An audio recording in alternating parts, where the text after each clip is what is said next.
Hello everyone.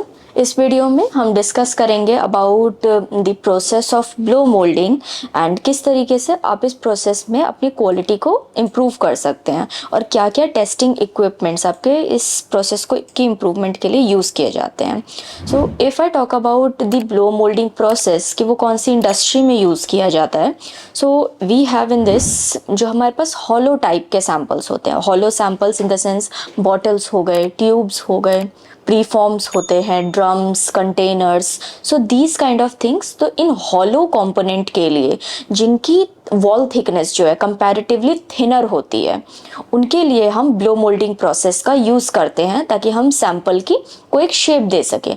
We have different kind of mouldings like injection moulding, extrusion blow moulding and compression moulding. So in this यहाँ पर hollow sample use किए जाते हैं। अब हम किस तरीके से उस चीज़ को करते हैं, तो सबसे पहले हमारे पास इसमें ना एक स्केलेटन होना चाहिए। वो स्केलेटन एक पैरिसन होता है या तो एक प्रीफॉर्म होता है। तो प्रीफॉर्म और पैरिसन को प्रिपेयर करने के लिए हम अगेन इंजेक्शन मोल्डिंग के प्रोसेस को फॉलो कर सकते हैं, जिसमें हम क्या करते हैं कि हमारे पास एक मोल्ड कैविटी होती है। हमने एक ऑलरेडी वीडियो बना रखा है इंजेक्शन मोल्डिंग प्रोसेस पे, जिसमें हम हॉपर में सैंपल को फीड करते हैं। It can be a pet sample, और उसको हम मेल्ट करते हैं और उसके बाद एक इंजेक्शन देकर उसको एक प्रॉपर एक प्री डिफाइंड शेप देते हैं, और जैसे वो सॉलिडिफाई हो जाएगा आपको एक शेप मिल जाएगी। तो इस तरीके से आप एक्सट्रूजन इंजेक्शन मोल्डिंग के प्रोसेस से आप सैंपल को बना सकते हैं।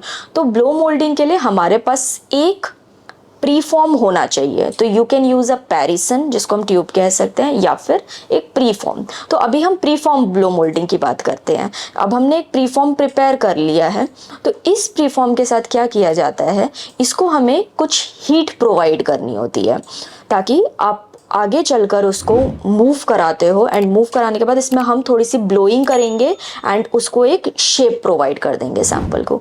तो अब हम एक बार प्रीफॉर्म पे बात करते हैं। अब मैंने कहा कि एक प्रीफॉर्म ही ब्लो होकर एक बॉटल या फिर जो भी शेप आपको देनी है, एक हॉलो शेप, वो देगा। उसके लिए बहुत इंपॉर्टेंट है कि आपका प्रीफॉर्म की क्वालिटी कैसे आ रही है। तो इंजेक्शन मोल्डिंग के प्रोसेस की इंप्रूवमेंट के लिए already we discuss about melt flow index machine, moisture analysers. तो यहाँ पर प्रीफॉर्म के जब आपका बन जाए, सो वी हैव पोलैरिस्कोप, जिसमें जब आपका सैंपल प्रिपेयर हो गया है तो आप फटाफट ये चीज़ देख सकते हैं कि सैंपल में क्या स्ट्रेस है या किस टाइप का डिफॉर्मेशन है, वो आप कलर डिफरेंस से with the help of polariscope easily जज कर सकते हो। तो ये इक्विपमेंट आपको हेल्प करता है।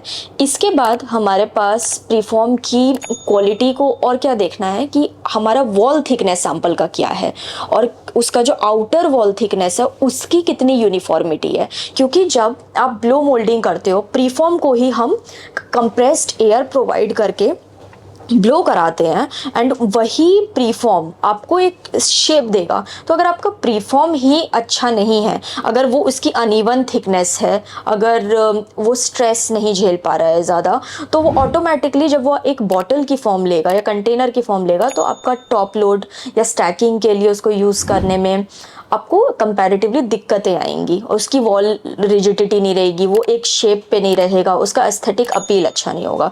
So for that it is important कि आप वॉल थिकनेस गेजेस यूज़ कर सकते हो इनिशियल स्टेज पे ही। इसके बाद third kind of equipment we have जिसमें आप प्रीफॉर्म की क्वालिटी देख सकते हो is a vacuum tester.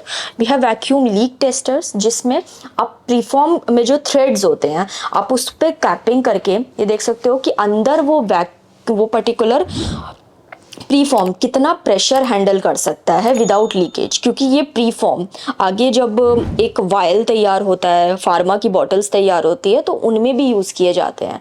So that is an important thing कि आप लीक डिटेक्शन टेस्ट भी कर सको। आप ये इस स्टेज पे भी कर सकते हो, एंड इसके बाद आप अगर बॉटल बना रहे हो तब तो वो टेस्ट काफ़ी क्रिटिकल होता ही है।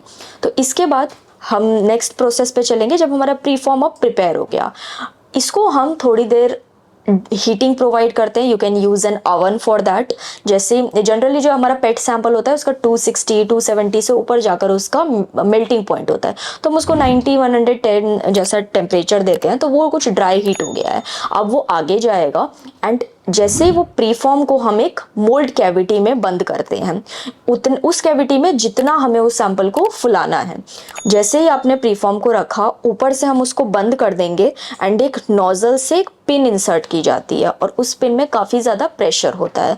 वो pressure compressed air as per standard, आप कुछ भी जो भी आपका प्रोसेस है उस पर आप यूज़ करोगे एंड फिर वो प्रीफॉर्म को ब्लो करके एग्जैक्टली वो शेप दे देगा जो उस मोल्ड कैविटी की है, in the form of bottle, drum या जो भी कंटेनर आपको यूज़ करना है। तो आपको thin walled hollow sample with the help of blow moulding process मिल जाएगा।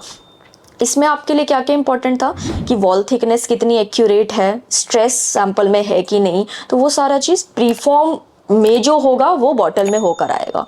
तो अब बॉटल के लिए you can use the top load testing equipment या फिर लीक टेस्टिंग इक्विपमेंट कि उनके थ्रेड्स कितने अच्छे हैं, वो सारी चीज़ आप की थ्रेड और उसकी सील इंटीग्रिटी कितनी अप्रोप्रिएट है, तो वो चीज़ें आप इन इक्विपमेंट के थ्रू देख सकते हो। So with this process you can improve your blow moulding processes as well. So thank you so much.